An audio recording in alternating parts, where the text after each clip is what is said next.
What is up, YouTube? I am back on the mats. I got 3 gi rolls for you today. And before we jump into this one, I just want to say I do have a little announcement that I'm going to put somewhere in this video. I'm not really sure where, but just make sure you stay all the way to the end. So right here, it looks like he was trying to invert, kind of get underneath me. And I think what he wants to do is kind of knock me back with that right foot on my hip.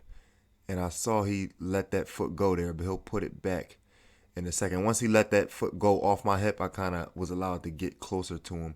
And again, he put it back on my hip, rolled me over. And here's a good move. I kind of slowed it down there. So right there, I pushed the foot off my hip and kind of sat on it. And he just switched right to the opposite side. So same position, just the other ankle. He's kind of threatening the other ankle there. And he didn't get a submission, but he did go from kind of 50-50 position to being on top. So I guess you can call that a sweep or reversal.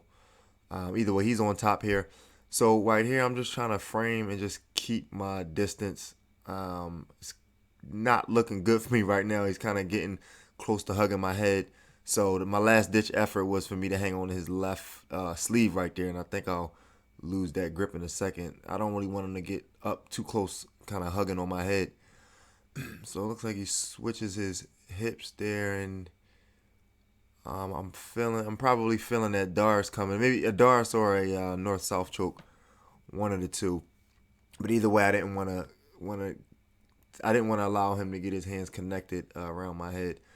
So he kind of moves around to knee on belly, right to the mounted position, and I kind of got him trapped in my half guard there. Let's see what I'm thinking here. So I switch my hips. Okay, I'm back to full guard here. And kind of just thinking to see, what can I... Okay. So right there, when I felt him stand up like that, his weight is way too far forward. So I figured, I'd take him over the top there. And I kind of did I kind of swiveled my hips there. And end up kind of in the north-south position, but not really. I'm just basing. Don't want to get rolled. Looks like I come to the backside there. And right here, I found myself in the, he's in the turtle. And I think he was trying to roll, kind of Granby roll into me. So you can see me kind of switching from the left side to his right side, kind of back and forth. I'm kind of feeling his weight shift. I don't want him to roll like that and have me end up being in his guard. So I'm just trying to kind of avoid his legs. I don't want him to roll and end up putting me back in his guard there. So again, that's kind of what my mindset is right there. My mind frame is just stay behind him, threaten some chokes, and kind of see what happens from there. So yeah, so how he rolled, he turned into me there, and I managed to kind of avoid his legs, so I'm not in his guard right now. And you can see, you might have to rewind it, but my right hand I had an overhook right there, and I also have that opposite collar of his. I think I lost the grip. Yeah, I lost the grip there. So right here, let's see what I'm thinking. Some sort of a pass. I think I'm gonna go for like an X pass. I went for it once there, it didn't quite work, and went for it the second time. I'll slow that down and play it again. So the first time I went for the X pass, I didn't quite get as low as I wanted. I wanted to kind of land on knee on belly. So I really sold like I was going to pass to the opposite side, and then went for that kind of X pass again. And I got a little bit deeper that time, but again, I didn't quite get that knee in there. I was trying to get my right knee to like knee on belly. Didn't happen, but I'm at least past the legs there, and I can kind of start working from there. He comes up on the single. That was good. And that was a good example of, a bad example, really, of me risking the position for a submission. Again, you might have to rewind that again and see. But I was going for a choke. So when I laid back, I thought that I was going to have that choke be finished. But he got out of that, and I'm on the bottom. So I went for a choke, didn't work, and now I'm on the bottom. So that's kind of a takeaway from this roll when I'm watching it back.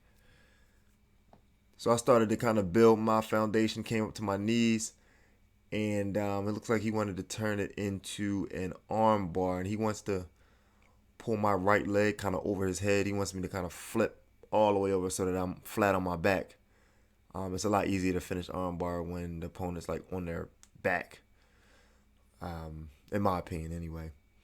So right here, okay, it looks like the round ended. So the second roll is with a white belt. And on a side note, I talked to him a little bit before I roll, and he told me he lost over 100 or 150 pounds or something like that doing jiu-jitsu. And I'm like, congrats. Like, that's, I mean, 100 pounds to lose doing jiu-jitsu and, whatever else, probably diet and everything else. That's just something I wanted to kind of point out. But 100 pounds in less than a year, it's a good number. So right here, I feel his base is a little bit forward too, but he's still on his knees. So I think I was going for like a pendulum sweep eventually. I'm just trying to isolate one of his arms. I can't quite get his right arm isolated. You see me grabbing on his sleeves. I was trying to pick an arm, and then when I got the opportunity, reach under there and kind of use my off leg for kind of like a momentum sweep type of deal. So I'm in the mount, and I'm reaching around. I don't know what I'm going for here. I'm reaching around, kind of have wrist control on him there. Definitely didn't want to get back in his half guard right there. Let's see if I'll bring him to the other side. Well, he switched his own hips, so I'll probably knee cut through that. I can already see it. Yeah, get my underhook there, and then knee cut. So now I'm past the guard, and looks like I'm trying to isolate that right arm of his. So I pinned that other arm down, and I'm probably working on that right arm. I felt them bucking around, so I just wanted to make sure I got a good opportunity. So right here, I made a mistake here. You'll see, I should have stepped over his head with my right foot right there, but I didn't. You'll see in the next roll with the brown belt, he was in a similar position and actually stepped over my head. So I kind of went to a plan B here. So what I want to do is throw my left leg over his head. You'll see right there to like a mounted triangle. And I mean, usually I like to do that a little bit faster, but I ended up getting it over there to the other side. And from the mounted triangle, you can finish the actual triangle or kind of go for, if you're long enough, you can kind of reach for the arm that's outside of the triangle and kind of go for maybe like key locks or Kimura. Sometimes I can get that from the mounted triangle too. But there I just finished the regular triangle. So he kind of did a knee cut of his own. I tried to keep that knee shield so I wouldn't let him pass, but he's passed. And let's see what type of escape I'm gonna go for. I think I'm gonna go for, it isn't a little kind of escape that I've been kind of working on, trying to get better at. So you'll see me explode with my right hand and push him, and I need him to base out with his right hand. As soon as he based out, I use that to get my underhook. And normally I want to come up to my knees, but in this situation here, he kind of just fell in my lap. So I felt it was probably a little bit more efficient for me to just kind of land in side control here. But he's doing a good job of forcing me to stay away, keeping the distance. I'm trying to pin that hand down, and he kind of avoided it there. Again, he's just shrimping, keeping me away. I was getting ready to say, I'm probably thinking of a head and arm choke, but it's on the opposite side. I'm in his half guard. There's no point in me wasting my energy squeezing on that, so I kind of let it go and just let the roll keep flowing. And let's see here. I kind of just fell back there, and I think I'm going to find myself back in bottom side in a second. Bottom side control. Let's see. Okay, yeah, so this one here, what I'm going to try to do is I want to get my, I think it's my left hand in a second. See right here, I think he's trying to step over. Oh, he went to a guillotine. I was in a little bit of trouble right there. So, yeah, so you'll see me start to first just protect my right arm there. I feel I'm putting a lot of pressure. I ended up kind of gable gripping my hands together. You see my hands gable grip together.